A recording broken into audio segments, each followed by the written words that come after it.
Si loin, là-bas, la déforestation, 13 millions d'hectares de forêts tropicales disparaissent chaque année.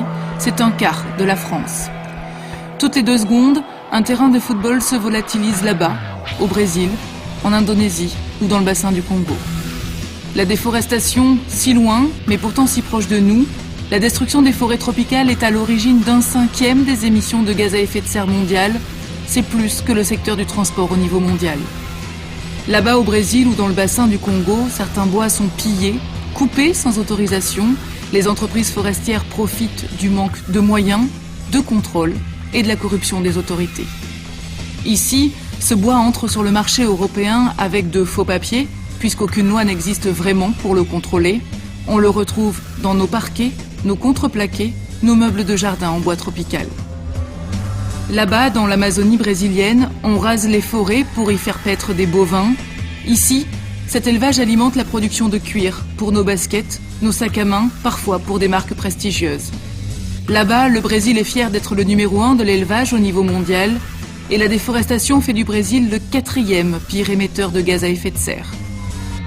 Là-bas, en Indonésie, les forêts sont rasées pour la culture d'huile de palme. Ici, l'huile de palme est transformée en huile végétale que l'on trouve dans les pizzas, les chips, la margarine, les shampoings, les détergents.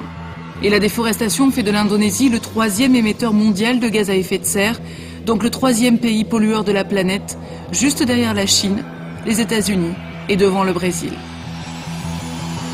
Ici, pour rendre les voitures moins polluantes, on a créé ce qu'on nomme les biocarburants. Du carburant à base de matières végétales, comme la canne à sucre, le soja ou l'huile de palme. Là-bas, pour cultiver ces matières premières, on brûle, on détruit les forêts en émettant des quantités énormes de CO2. Tout ça pour réduire les émissions de CO2 des voitures. En bref, une fausse bonne idée pour le climat. Pour sauver les forêts, il faut donc arrêter les moteurs de la déforestation.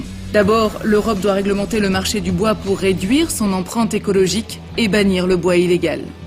Ensuite, on doit arrêter de produire de l'huile de palme, du cuir, du soja et de nombreuses matières premières en sacrifiant les forêts tropicales et le climat mondial. Enfin, les pays industrialisés responsables historiques du changement climatique doivent financer la protection des forêts, de leur biodiversité et de leurs habitants. Au sommet de Copenhague, en décembre 2009, pour supprimer 20% des émissions mondiales de CO2 et préserver le climat, sauvons les forêts.